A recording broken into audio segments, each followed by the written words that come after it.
This information, Colonel Traoré explained for the benefit of the others present, is classified at the highest levels.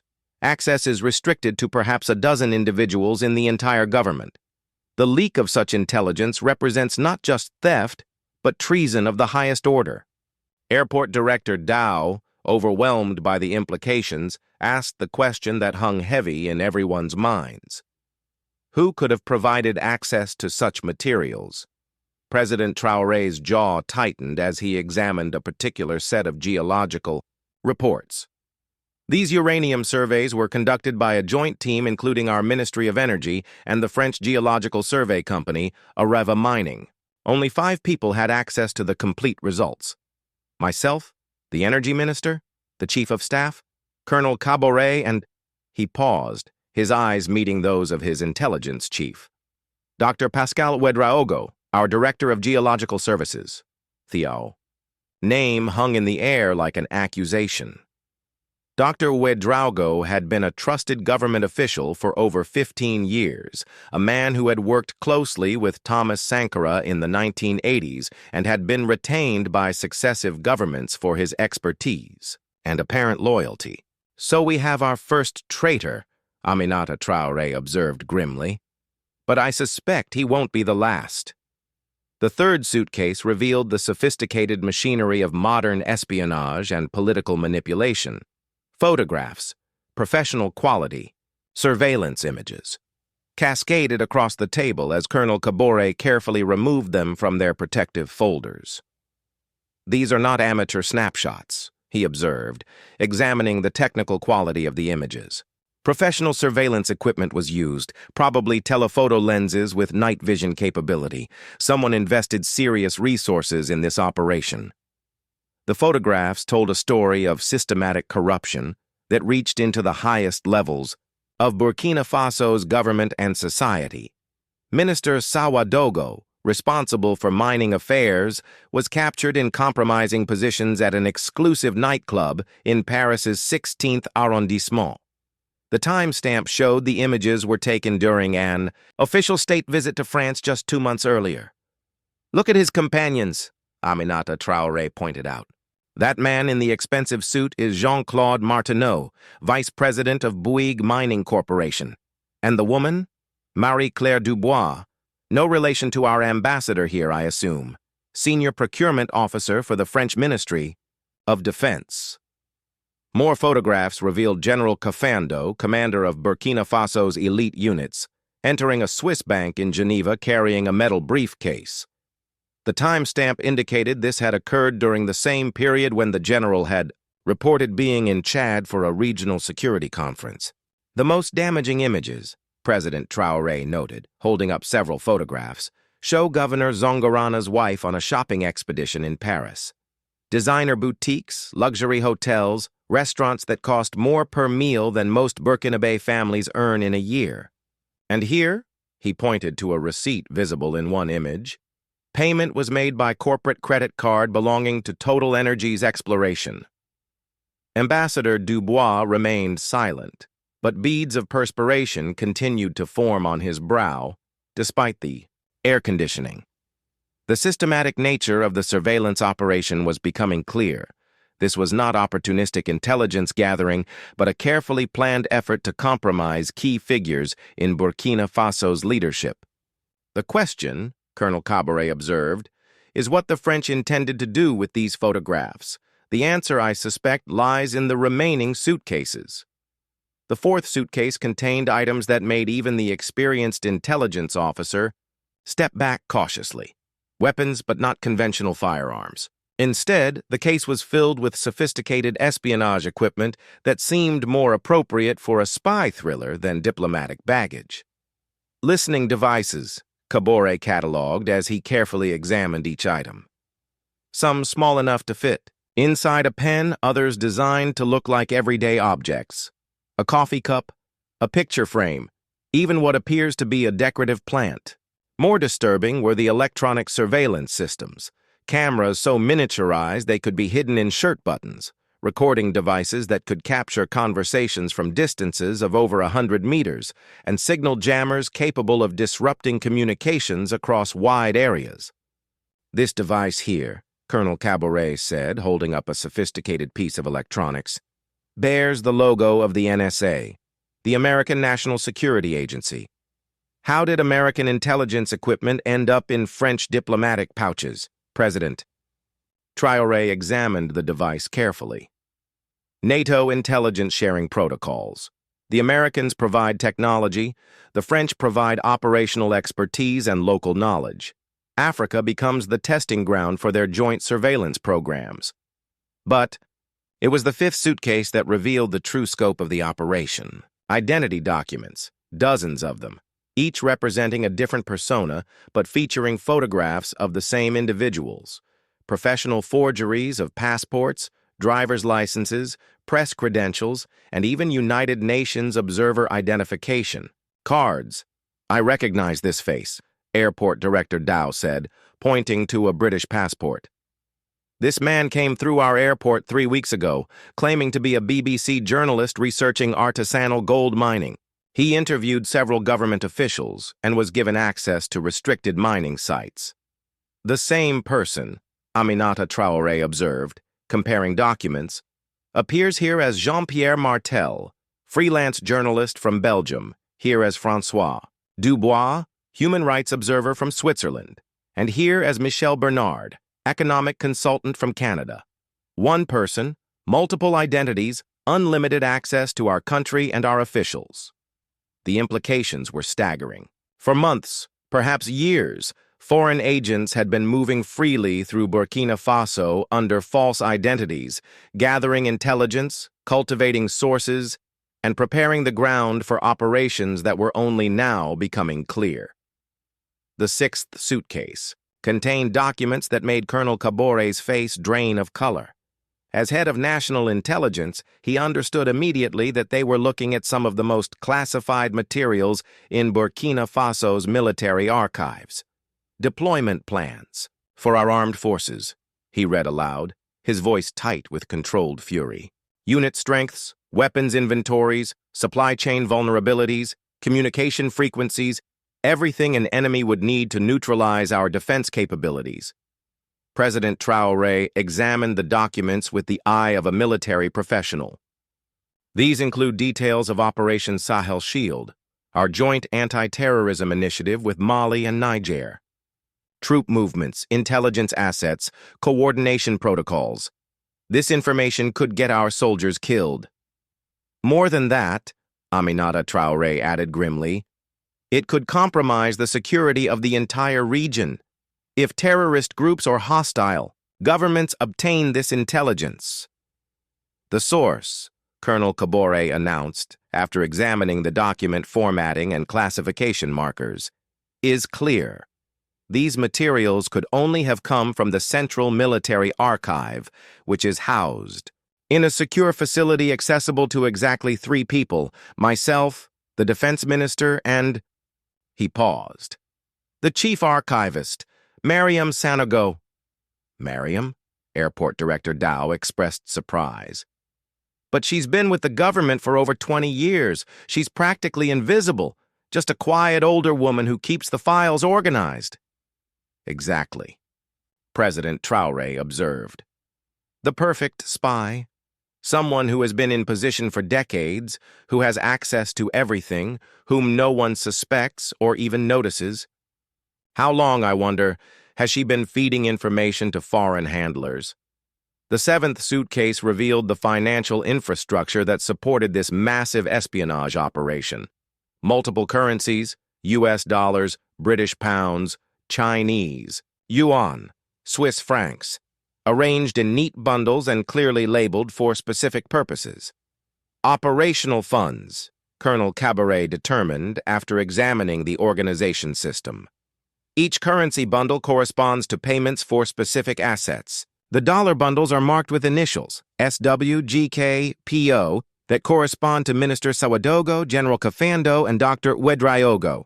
The digital clock on the wall of Ouagadougou International Airport's VIP lounge displayed 11:47 p.m. in red numerals that seemed to pulse with the tension filling the room.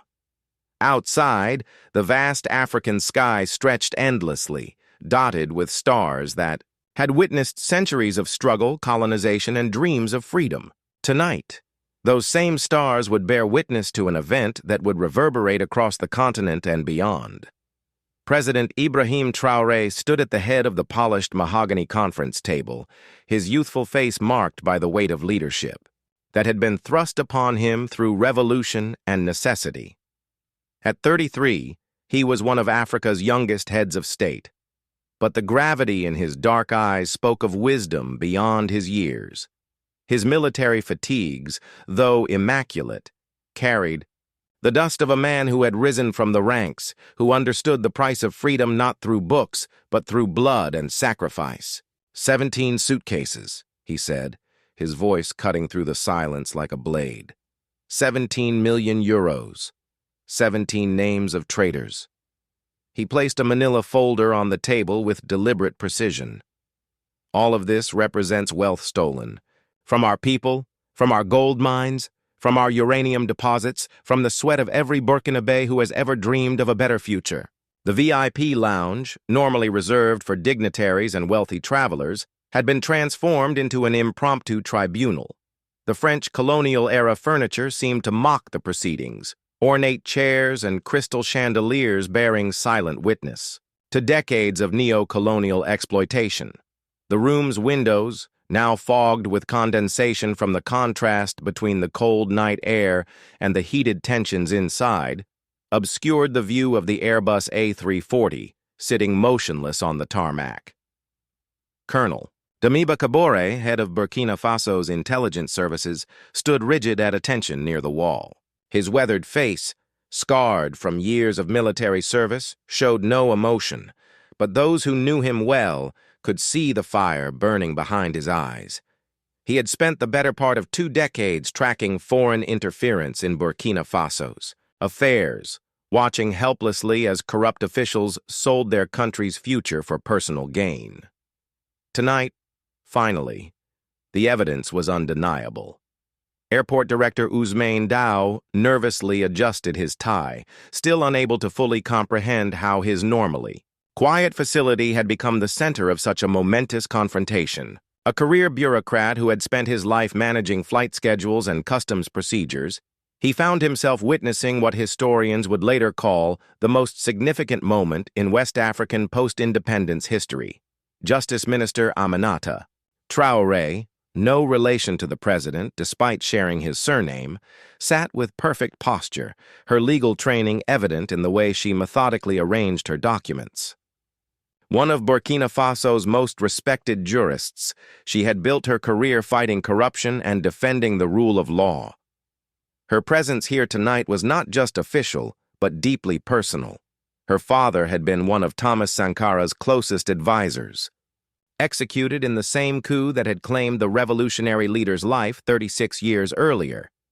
But all eyes in the room kept returning to the man seated across from President Traoré, Jacques Dubois, ambassador of France to Burkina Faso. His expensive Italian suit, now soaked with perspiration despite the air conditioning, seemed to shrink around his increasingly uncomfortable frame. Dubois, a career diplomat who had served in various African postings for over 2 decades, had always prided himself on his ability to navigate delicate political situations. Tonight, however, all his diplomatic training seemed inadequate against the mountain of evidence arrayed before him. "Your Excellency," Dubois began, his voice betraying only the slightest tremor, "I must protest in the strongest possible terms. This is a clear violation of diplomatic immunity, as guaranteed under the Vienna Convention on Diplomatic Relations. The French Republic cannot and will not." Traoré raised his hand, a simple gesture that carried the authority of a man who had overthrown a government and rebuilt a nation. "Ambassador Dubois," he said, his French accent carrying the musical cadences of his native Moray language, "diplomatic immunity was never intended as a shield for theft, espionage, and murder. A diplomatic passport does not grant the right to loot a sovereign nation's treasures." The president walked to the window, his reflection ghost-like against the glass.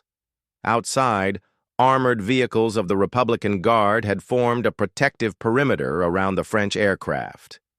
Red beret-wearing soldiers, elite units loyal to Traoré's revolutionary government, maintained positions at every strategic point. The pilot of the French plane, visible through the cockpit windows, continued to wait for takeoff clearance that would never come. "Do you know what time it is in Paris right now, Ambassador?" Traoré asked without turning around. 5:47 in the morning.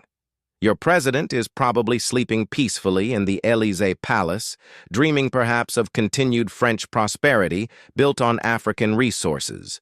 But here, in Africa, we are wide awake. We have been awakened by the contents of your 17 suitcases. The first suitcase sat on the table like a black monolith, its diplomatic seals intact, but somehow seeming less authoritative under the harsh fluorescent lights of the interrogation room. Colonel Traoré approached it with the reverence of an archaeologist about to open a tomb, knowing that what lay inside would reshape their understanding of the present and future. "For the record," Traoré announced, his voice carrying the precision of a military briefing, "it is currently 11:52 p.m. local time on the 15th of October, 2024. Present are President Ibrahim Traoré, French Ambassador Jacques Dubois, Justice IA, Minister Aminata Traoré, Airport Director Ousmane Dao, and myself, Colonel Damiba Kabore. We are about to examine the contents of 17 diplomatic pouches found aboard French diplomatic flight AF 7841. He photographed each seal before carefully breaking them, ensuring that no one could later claim the evidence had been tampered with. The metallic clicking of the lock mechanism seemed amplified in the tense silence. As the lid of the first suitcase was raised, Airport Director Dao involuntarily drew a sharp breath. The suitcase was filled to capacity with currency. Not just any currency, but crisp euro banknotes arranged in military-precise stacks. Each bundle was wrapped with official bands bearing the seal of the Banque de France. The denominations were exclusively high-value notes, $500, $200, 100 bills that represented more money than most Burkinabe would see in a lifetime. 1 million euros exactly, Traoré announced after a quick count. But this is merely the opening act. He lifted the currency to reveal a hidden compartment beneath. What emerged made Justice Minister Aminata Traoré stand up abruptly from her chair.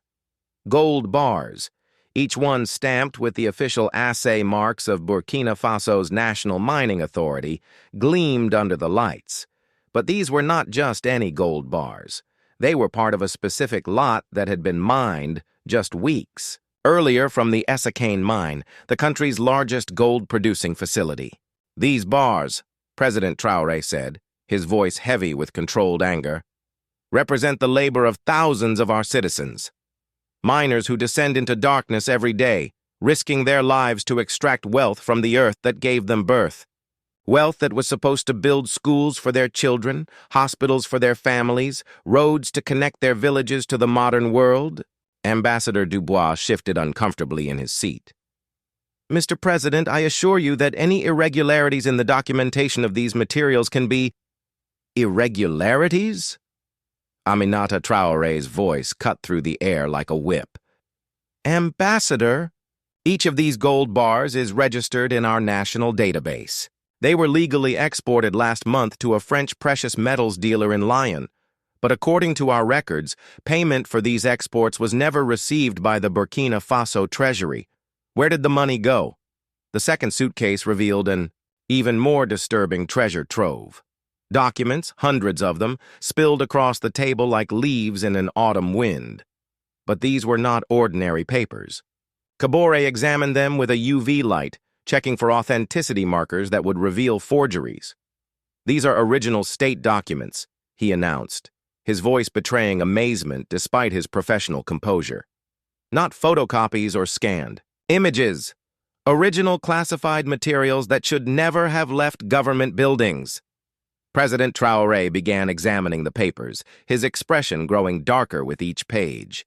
"Geological surveys of our northern territories," he read aloud. "Detailed maps of uranium deposits that have not been publicly announced. Oil reserve assessments for fields that were discovered just 6 months ago.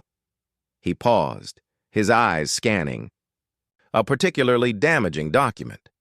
And here, a complete breakdown of our national budget allocations for the next 5 years, including military expenditures and infrastructure projects. A systematic bribery operation, Aminata Traoré concluded. They're paying our officials in whatever currency provides the best conversion rate or the most discreet banking options. The 8th suitcase contained luxury items that revealed the sophisticated psychological manipulation tactics being employed. Expensive watches, jewelry, electronic devices, each accompanied by personalized cards that made the recipients feel special and appreciated. For Minister Traoré, one card read, with appreciation for his valuable insights into mining policy. For General Kafando's esteemed wife, read another, a small token of friendship from colleagues in Paris. Graduation gift for Governor Zongorana's son, a third card announced. Congratulations on his admission to the Sorbonne. They're not just buying officials, President Traoré observed with disgust. They're compromising entire families, the children, the spouses. Everyone becomes complicit. Everyone has something to lose if the relationship sours. The 9th suitcase contained materials that made the violation feel intensely personal to President Traoré. Documents related to his own private life, medical records, family photographs, even transcripts of conversations he thought were completely secure. My last medical examination, he said, holding up official health records from the military hospital. Only my personal physician and I had access to these results. They detail a minor surgery I had 6 months ago, information that could be used to question my fitness for office or to time an operation when I might be physically vulnerable. More disturbing were the audio transcripts. Tuesday, October 3rd, 3 p.m. Colonel Traoré read from one document. Secure Conference Room Alpha. President Traoré, Defense Minister Compaoré, Colonel Traoré discussing closure of French military bases. He looked up, his face grim. This transcript is word for word accurate. But we swept that room for electronic surveillance devices just hours before the meeting. Which means, Aminata Traoré concluded, the leak came from a human source, someone who was present at the meeting. President Traoré reviewed the attendee list carefully. Only 3 people were invited to that meeting. The defense minister reported sick and couldn't attend. That leaves you, Colonel, and myself. And obviously neither of us is the source. But wait, Colonel Traoré said, checking his notes. Minister Compaoré did attend, but only briefly. He came in about 15 minutes after we started, claiming he had recovered enough to participate. But then he left again after just 5 minutes, saying there was an urgent call about a weapons shipment from France. The coincidence was too significant to ignore. Defense Minister Compaoré, a man who had served loyally for 3 years, who had been present at crucial moments throughout the revolutionary government's rise to power, was now revealed as a potential security leak. The 10th suitcase contained scientific and technical documents that represented years of research and development by Burkina Faso's universities and research institutions. Soil analyses, water resource surveys, agricultural studies, environmental impact assessments, all the foundational knowledge that international companies would need to exploit Burkina Faso's resources efficiently. These studies, Dr. Dow observed, examining a water table analysis, cost our government over $2 million to commission. European consulting firms will now use this information to submit competitive bids for development projects, knowing exactly what resources they're working with and what challenges they'll face. The 11th suitcase revealed perhaps the most sinister aspect of the French operation. Detailed plans for regime change.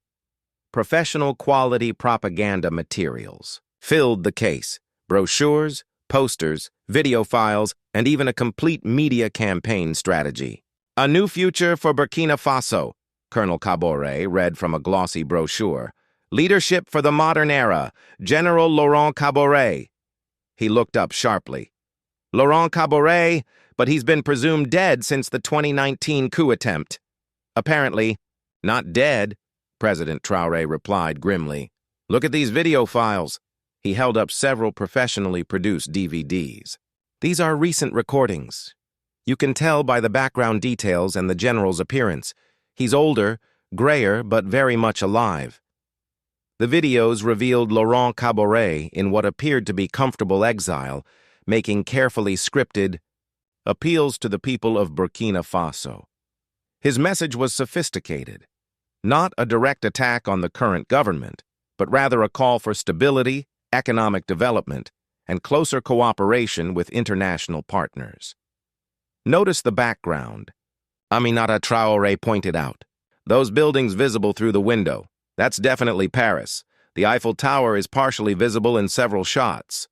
More disturbing than the propaganda materials themselves was the comprehensive distribution strategy that accompanied them. Plans for radio broadcasts, social media campaigns, and even coordination with specific religious and community leaders who had apparently been identified as potential supporters. The 12th suitcase contained materials that made airport director Dao physically ill. Chemical compounds, dozens of small bottles, powder packets, and capsule containers, each labeled with clinical precision. Poisons, Colonel Caboret announced after examining the labels. Various types, each designed for specific scenarios. This one simulates heart attack symptoms. This powder mimics the effects of stroke. This liquid appears to cause symptoms consistent with food poisoning. An assassination kit, President Traore observed with chilling calm. Who were they planning to kill with these? For the first time since the interrogation began, Ambassador Dubois spoke unprompted. I am merely a courier, he insisted, his voice cracking slightly. I have no knowledge of the intended use of these materials. My instructions were simply to transport diplomatic pouches to Paris for analysis by appropriate authorities. Analysis! Aminata Traore's voice dripped with sarcasm. Ambassador, you personally supervised the loading of these suitcases. Airport security cameras show you inspecting each one before it was placed aboard your aircraft. You cannot claim ignorance of contents you personally verified. The 13th suitcase required the immediate summoning of Burkina Faso's leading cybersecurity expert. Dr. Abdoulaye arrived within 30 minutes, roused from sleep by the urgency of the situation. After a brief examination of the suitcase's contents, multiple hard drives, USB storage devices, and optical discs, his expression became increasingly grave. Mr. President, Dr. Lay announced after an initial assessment, these storage devices contain complete copies of our national digital infrastructure. Government databases, banking networks, telecommunication systems, power grid control software, everything that keeps our modern society functioning. Meaning? Airport Director Dao asked. Meaning, Dr. Lay explained, that whoever possesses these systems backups along with the access credentials that are also stored here could theoretically paralyze the entire country. They could shut down banks, disrupt communications, even control our electrical power distribution. The implications were staggering. This was not just espionage, but preparation for cyber warfare on a scale that could cripple a nation without firing a single shot. Modern colonialism, President Traore observed. In the past, they needed armies and administrators to control African countries. Now, they can do it with computer codes and network access. The 14th suitcase contained documents that revealed the ultimate goal of this massive intelligence operation: complete economic control of Burkina Faso's energy resources. Oil and gas exploration contracts, already prepared for signature, proposed terms that were breathtakingly exploitative. 80% of all petroleum resources to be controlled by French consortium, Aminata Traoré read from one contract. 20% retained by Burkina Faso government. Concession period, 50 years. Renewable at the discretion of the French partners. And look here, Colonel Kabore pointed to signature pages. They've even prepared forged versions of your signature, Mr. President. Perfect replicas that would pass casual inspection. The most damaging clause, President Traore noted, is buried in the technical appendix. All disputes to be resolved through arbitration in French courts, under French law. Effectively, we would be surrendering sovereignty over our own natural resources. The 15th suitcase contained what historians would later call the most chilling evidence of French intentions. Comprehensive lists of Burkina Faso citizens marked for various forms of persecution under a proposed new regime. Thousands of names, Aminata Traoré counted as she reviewed the documents. Students, teachers, journalists, union leaders, religious figures, artists, anyone who might potentially oppose foreign-controlled governance. The organizational system was methodical and terrifying. Each name was accompanied by a letter code, A for arrest and indefinite detention, E for forced exile, M for media discrediting campaigns, and most chillingly, L for liquidation. 47 people marked with L, Colonel Kabore reported, after a quick count, including prominent journalists, opposition politicians, religious leaders, and... He paused, checking the top of the list. You, Mr. President? Your name heads the liquidation list. The 16th suitcase contained current satellite intelligence that revealed the extent of foreign surveillance of Burkina Faso's military infrastructure. High-resolution images showed every military base, weapons depot, fuel storage facility, and strategic communications center. The image quality is extraordinary, Colonel Kabore observed through a magnifying glass. You can read license plates, identify individual personnel, even see the serial numbers on equipment. This level of detail could only come from military reconnaissance satellites. This isn't just intelligence gathering, President Traoré realized. This is target acquisition data. Someone has been planning military strikes against our defensive capabilities. The 17th and final suitcase contained a single, thick file folder bound in black leather with gold lettering. Operation Sankara, classification ultra-secret. President Traoré's hands trembled slightly as he opened the folder. Thomas Sankara had been his childhood hero, the revolutionary leader whose vision of African independence had inspired a generation of young activists. Now, 37 years after Sankara's assassination, the truth was finally emerging. Operation Sankara, Phase 1, he read aloud, his voice thick with emotion. Date, October 15, 1987. Objective, elimination of Thomas Sankara and installation of compliant leadership. In Burkina Faso, the documents detailed every aspect of the assassination plot. French intelligence coordination, CIA liaison support, identification and recruitment of local conspirators, weapons supply, and post-coup political arrangements. Look at these photographs, Aminata Traoré said, her voice barely a whisper. The images showed Sankara's body, bullet wounds clearly visible, blood pooling on the ground where Africa's most visionary leader had fallen. But this, President Traoré continued reading, is perhaps even more disturbing. Operation Sankara, Phase 2, date 2023-2024, target Ibrahim Traoré. Objective, elimination of current leadership, which exhibits similar revolutionary tendencies to original target. The parallels were unmistakable and terrifying. The same foreign intelligence agencies, using updated methods but pursuing identical goals, the elimination of any African leader who dared to challenge the economic structures that kept the continent subordinate to European interests. Budget allocation, 50 million euros, Colonel Kabore read from the operational planning documents. Authorization level, presidential approval from Élysée Palace. Operational status, active and approved for implementation. As the last suitcase was closed, dawn began to break over Ouagadougou. The first rays of sunlight streaming through the VIP lounge windows seemed to illuminate not just the room, but the entire future of Burkina Faso. President Traoré stood and walked to the window, looking out at the city beginning to awaken. Smoke. From cooking fires rose from the neighborhoods surrounding the airport, ordinary people beginning another day of struggle for survival, while unaware that their nation's fate had just been decided in this room. 37 years, he said softly. 37 years since they murdered Thomas Sankara. And now, using the same methods, the same justifications, the same arrogance, they plan to murder me and destroy everything we've built. He turned to face Ambassador Dubois, who sat slumped in his chair, the weight of exposure crushing his diplomatic composure. You will return to Paris, Ambassador, but not as you planned. You will carry with you copies of everything we have found here, tonight.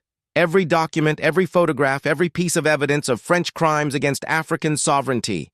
And you will deliver a message from me personally to your president, Traore continued. Burkina Faso is no longer France's colony. Our gold, our uranium, our oil belong to our people.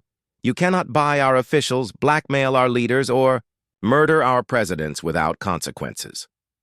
Colonel Traoré was already on his radio, coordinating the immediate arrest of the 17 named traitors. All subjects to be apprehended simultaneously, he ordered. Full forensic examination of their homes, offices, and financial records. No one escapes. Justice Minister Aminata Traoré was making notes for the emergency parliamentary session that would convene within hours. The people have a right to know everything, she declared. Every document, every photograph, every piece of evidence will be made public. Transparency will be our weapon against future conspiracies. At 6 a.m., Burkina Faso's national television interrupted regular programming with an unprecedented broadcast. President Traoré appeared on screen, the 17 open suitcases arranged behind him like trophies of liberation. Citizens of Burkina Faso, he began, tonight we have witnessed one of the most significant events in our nation's history. We have exposed a conspiracy that reaches from the presidential palaces of Europe to the offices of our own government officials. For the next 3 hours, in a broadcast that would be simultaneously translated into dozens of languages and distributed. Worldwide, President Traoré systematically revealed the contents of each suitcase. The evidence was presented methodically, professionally, and with devastating effectiveness. 17 suitcases, he concluded. 17 million euros. 17 traitors, but we are 17 million Burkinabé, and we are awake. The global reaction was immediate and explosive. Social media platforms erupted with the hashtag #17suitcases as images and videos from the broadcast went viral. News organizations worldwide scrambled to verify the evidence and report on what many were calling the most significant intelligence leak in African history. In Paris, emergency meetings were convened at the highest levels of government. President Emmanuel Macron, awakened by urgent calls from his security advisors, faced the worst diplomatic crisis of his presidency. This is catastrophic, Foreign Minister Catherine Colonna reported to the Crisis Committee. The evidence is comprehensive and undeniable. We cannot dismiss this as propaganda or misinformation. Defense Minister Sébastien Lecornu was more blunt. If we attempt military intervention, we'll lose all credibility in Africa and potentially face a continent-wide uprising. The other leaders are already expressing solidarity with Traoré. Meanwhile, across Africa, the reaction was electric. In Mali, President Assimi Goïta called an emergency cabinet meeting. We must examine our own airports, our own diplomatic pouches, he declared. If they were doing this in Burkina Faso, they're certainly doing it everywhere else. In Niger, thousands of young people poured into the streets of Niamey, carrying signs reading, "We want our 17 suitcases too, and our uranium is ours." Similar demonstrations erupted in Guinea, Senegal, and Ivory Coast as African youth demanded accountability from their own leaders. The United Nations Security Council convened an emergency session within 48 hours of the broadcast. The French representative, Ambassador Nicolas de Rivière, faced a hostile audience as he attempted to defend his country's actions. The French Republic categorically denies any involvement in illegal activities in Burkina Faso, he stated. These allegations are part of a coordinated disinformation campaign designed to damage France's historic friendship with African nations. Burkina Faso's UN ambassador, Dr. Salimata Simpore, rose to respond with a briefcase full of documents. "Mr. President," she addressed the Security Council, "I have here authenticated copies of the evidence found in the 17 suitcases. The international community can examine these materials and reach its own conclusions about French innocence." The Chinese representative, Zhang Jun, took the floor to express his country's position. China has consistently supported the sovereignty and independence of all African nations. We condemn any attempt by external powers to interfere in the internal affairs of sovereign states. Russia's representative went further. The evidence presented by Burkina Faso demonstrates a pattern of neo-colonial exploitation that violates the most fundamental principles of international law. The era of treating Africa as a source of cheap resources and corrupted officials must end. The American representative, Linda Thomas Greenfield, found herself in an awkward position. While officially allied with France through NATO, the revelation that American NSA equipment had been found in the French suitcases created potential legal complications for the United States. Within 1 month of the 17 suitcases revelation, Burkina Faso began implementing the most comprehensive economic reform program in its post-independence history. All French mining contracts were immediately suspended, pending renegotiation under terms that guaranteed Burkina Faso majority ownership of its natural resources. "We are not anti-foreign investment," President Traore explained in a televised address.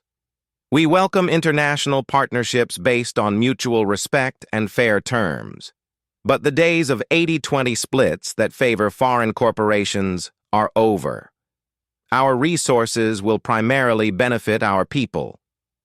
The new mining legislation established a 70-30 split in favor of Burkina Faso for all future resource extraction agreements. More importantly, it required that 60% of all extracted materials be processed domestically before export, creating thousands of jobs and adding value to the country's exports.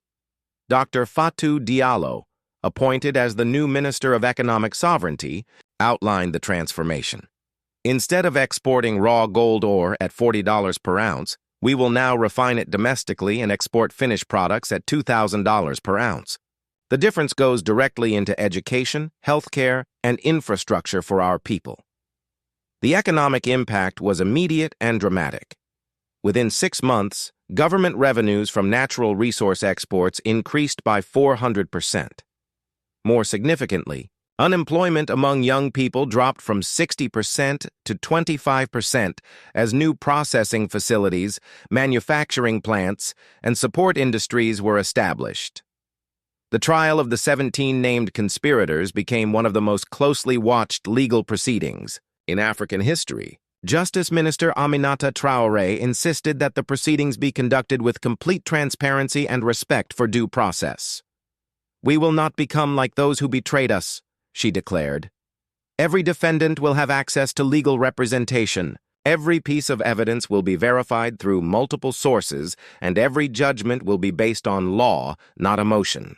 The most shocking testimony came from Dr. Pascal Ouagadougou, the Geological Survey Director who had been feeding intelligence to French handlers for over 8 years.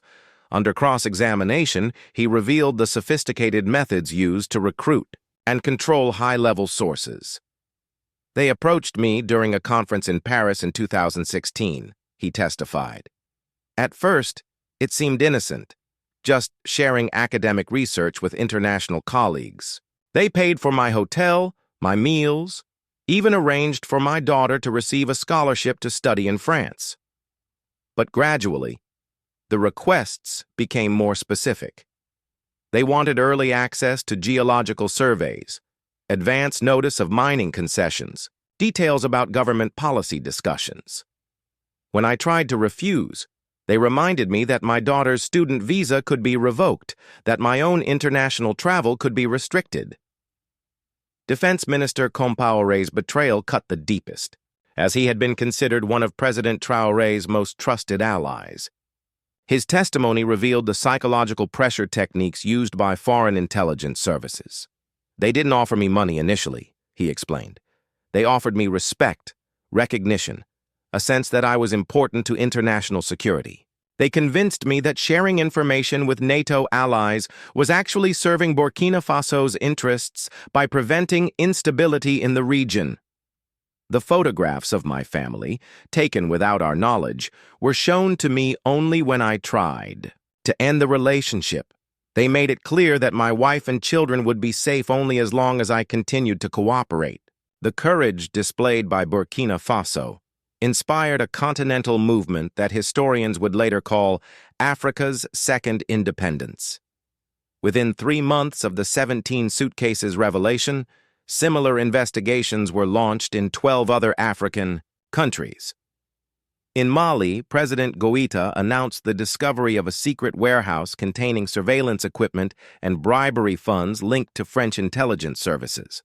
"We found €3 million in cash, listening devices installed in government buildings, and lists of officials marked for recruitment," he reported. Niger's investigation revealed an even more extensive network.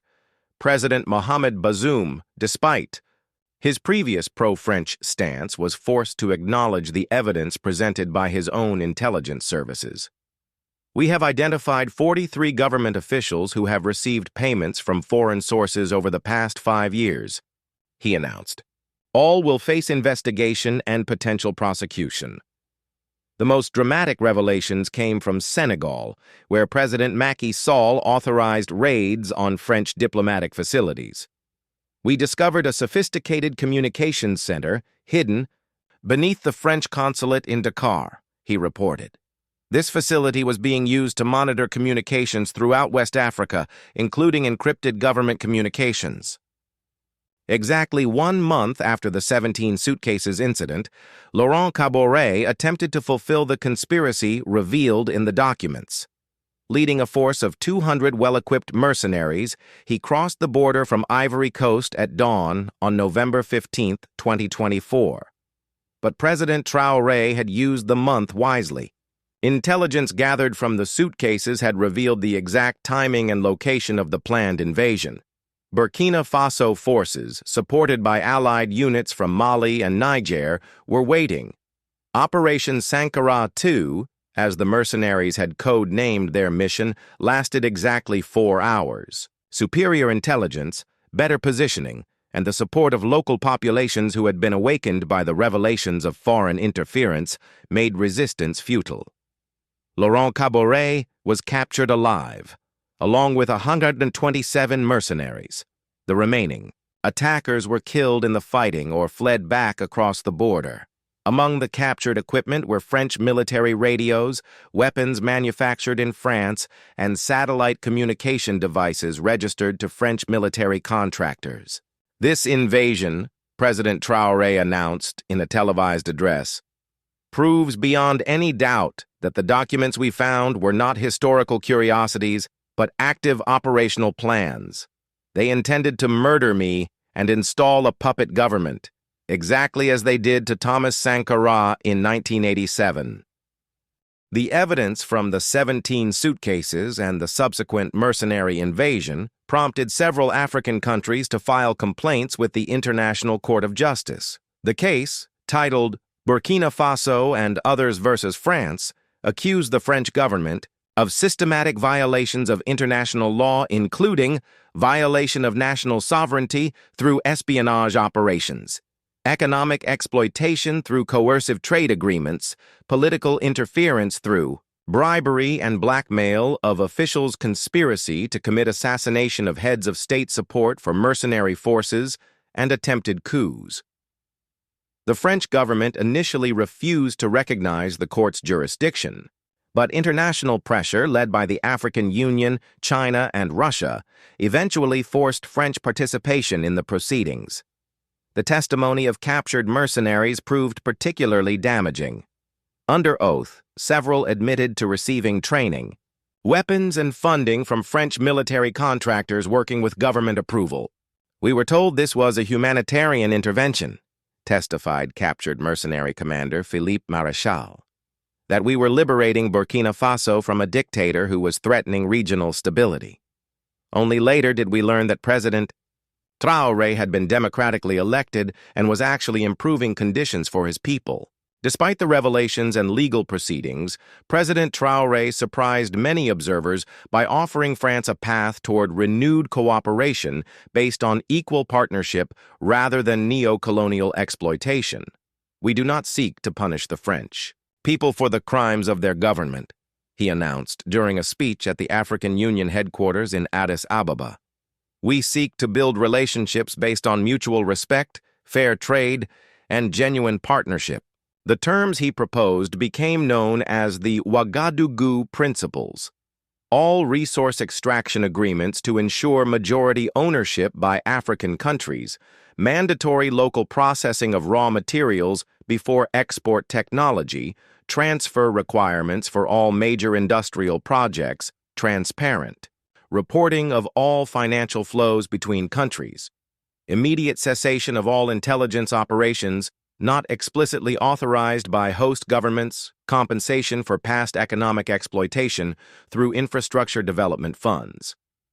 Surprisingly, several progressive European companies expressed interest in partnering under these new terms. We believe ethical business practices are not only morally correct but ultimately more profitable, stated Maria Andersson, CEO of Swedish mining giant Boliden. Long-term partnerships based on fairness create stability that benefits everyone. The revelations about French involvement in Thomas Sankara's assassination sparked a continental re-examination of the revolutionary leader's ideas and programs. Universities across Africa established Sankara studies programs examining his economic theories, agricultural innovations, and anti-corruption measures. Sankara wasn't just killed because of his charisma or his criticism of France, explained Dr. Kwame Asante, professor of African Studies at the University of Ghana. He was eliminated because his economic model was working. Burkina Faso was achieving food self-sufficiency, reducing foreign debt, and demonstrating that African countries could develop without foreign dependency.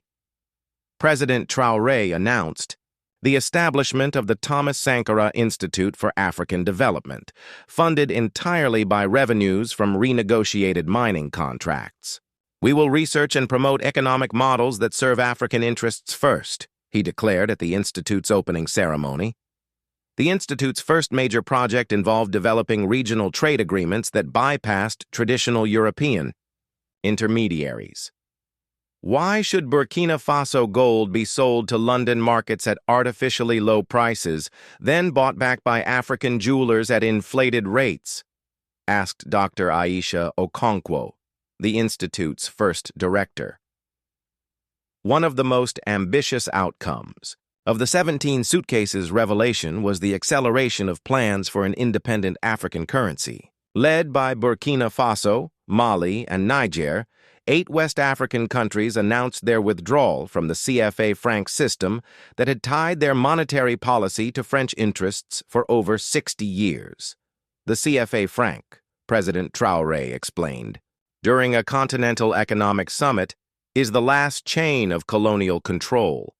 As long as our currencies are printed in France, managed by French banks, and subject to French monetary policy, we cannot claim true independence. The new currency, named the Ubuntu, after the African philosophical concept of interconnectedness, was designed with revolutionary features, backed by a basket of African commodities including gold, uranium, and agricultural products, managed by a rotating council of African central banks' exchange rates determined by African economic conditions rather than European markets, digital components allowing for efficient cross-border transactions without European banking intermediaries within 2 years. The Ubuntu currency demonstrated remarkable stability and strength, attracting interest from countries across the continent. For the first time in our history, observed economist Dr. Fatima Al-Zahra, African countries have a monetary system designed to serve African interests. The success of Burkina Faso's economic liberation inspired similar movements across the global south. Countries in Asia, Latin America, and other parts of Africa began questioning long-standing trade agreements and examining their relationships with former colonial powers. In Bolivia, President Luis Arce announced a comprehensive review of lithium extraction agreements with European companies. If Burkina Faso can renegotiate mining contracts to benefit their people, surely we can do the same with the lithium that powers the world's batteries. Similar movements emerged in the Democratic Republic of Congo regarding cobalt mining, in Chile concerning copper extraction, and in several Middle Eastern countries involving oil production agreements. The European response was initially hostile, with several countries threatening economic sanctions and trade restrictions. However, the coordinated nature of the Global South response, supported by China and Russia, made such threats ineffective. The old model of resource extraction is dying, observed Dr. James Robinson, professor of economics at Harvard University. Countries are no longer willing to export raw materials at artificially low prices while importing finished products at premium costs. The Burkina Faso model is becoming the new standard. 2 years after the 17 suitcases incident, the artifacts were moved to a specially constructed National Museum of Independence in Ouagadougou. The museum quickly became one of Africa's most visited cultural sites, attracting hundreds of thousands of visitors annually. The museum's design was symbolically powerful. 17 galleries, each dedicated to one of the suitcases, told the story of neo-colonial exploitation and African resistance. The central hall featured a recreation of the airport VIP lounge where the confrontation had taken place, complete with audio recordings of the proceedings. This museum is not about hatred or revenge, explained Dr. Sarah Ouedraogo, the museum's director. It's about education and ensuring that future generations understand the price of freedom and the vigilance required to maintain it. School children from across West Africa made pilgrimages to the museum. A typical visit included interactive exhibits showing how colonial economic structures operated, the methods used to corrupt African officials, and the ongoing struggle for true independence. The most popular exhibit was the Hall of Heroes, featuring portraits and biographies of Thomas Sankara, Patrice Lumumba, Kwame Nkrumah, and other African leaders who had died fighting for genuine independence. President Traoré's portrait was included, though he personally objected to the honor. "I am not a hero," he insisted during the museum's opening ceremony. "I am simply a man who was fortunate enough to be in the right place at the right time when our people's patience with foreign exploitation finally ended." 5 years after the 17 suitcases revelation, the transformation of Burkina Faso was visible in its most important measure: the opportunities available to its children. School enrollment had increased to 95%, with education now free from primary through university levels. Amina Traoré, a 12-year-old student in Ouagadougou, no relation to the president, represented the new generation of Burkinabe children. "My father works in the gold refinery that processes ore from our mines," she explained to a visiting journalist. "Before, that gold would leave our country raw and we got almost nothing. Now my father's salary pays for my education, and I'm learning chemistry so I can help make our gold processing even better." The healthcare system had been similarly transformed. Child mortality rates dropped by 60% as mining revenues funded. New hospitals, medical equipment, and training programs for local doctors and nurses. "The children understand what happened," observed Dr. Marie Caboret, a pediatrician in Ouagadougou. "They know their futures were stolen and then returned to them. This generation will never allow anyone to steal their children's futures the same way." Youth programs funded by resource revenues provided technical training, university scholarships, and entrepreneurship support. The result was a generation of young Africans who saw themselves as owners of their continent's wealth rather than laborers in foreign-controlled enterprises. 10 years after that fateful night at Ouagadougou International Airport, President Ibrahim Traoré reflected on the events that had changed not just Burkina Faso, but the entire African continent. "Those 17 suitcases contained more than money and documents," he said during a speech commemorating the anniversary. "They contained evidence of a mindset that saw Africa as a source of wealth to be extracted, rather than a continent of people with rights and dignity. But they also contained something else, proof that our people's poverty was not natural or inevitable. We were poor because our wealth was being stolen. Once we stopped the theft, prosperity followed naturally." The numbers supported his claim. Burkina Faso's GDP had increased by 300% over the decade, but more importantly, that growth had been broadly shared. Income inequality had decreased, life expectancy had increased, and literacy rates had reached 90%. Similar transformations had occurred across much of Africa as the 17 suitcases model spread to other countries. The African Union established the Sankara Institute for Economic Independence, which provided technical assistance to countries seeking to renegotiate exploitative agreements with foreign corporations. "The children who visit our museum today will be leaders in 20 years, President Traoré observed. "They will inherit a continent that owns its resources, controls its destiny, and trades with the world as equals rather than supplicants." The 17 suitcases were meant to contain evidence of our enslavement. Instead, they became the key to our liberation. Sometimes the tools of oppression can become the weapons of freedom, if we have the courage to use them. In Paris, a new generation of French leaders had emerged who accepted the reality of Africa's transformation. The old relationship was unsustainable and immoral, acknowledged President Marine Le Pen's successor, who had won election partly on a platform of ethical international relations. France's future lies in partnerships with prosperous, independent African nations, not in the exploitation of impoverished colonies. The 17 suitcases incident taught us that the age of neo-colonialism is over, whether we liked it or not. The final word belonged to Thomas Sankara himself, whose words were carved in gold letters above the entrance to the National Museum of Independence. "You cannot carry out fundamental change without a certain amount of madness. In this case, it comes from nonconformity, the courage to turn your back on the old formulas, the courage to invent the future." Below those words, in smaller script, was added, "The 17 suitcases gave us the courage to invent our future. May future generations have the wisdom to protect it." And so, the story of 17 suitcases, 17 million euros, and 17 traitors became the story of 17 million awakened Burkinabé, and ultimately of a continent that refused to sleep through its own liberation ever again. The suitcases themselves remained on display, empty now, but somehow more powerful in their emptiness than they had ever been when full. They stood as monuments to the truth that freedom cannot be bought, sold, or stolen. It can only be claimed by those brave enough to demand it and wise enough to protect it. In the end, the 17 suitcases had contained the seeds of their own destruction.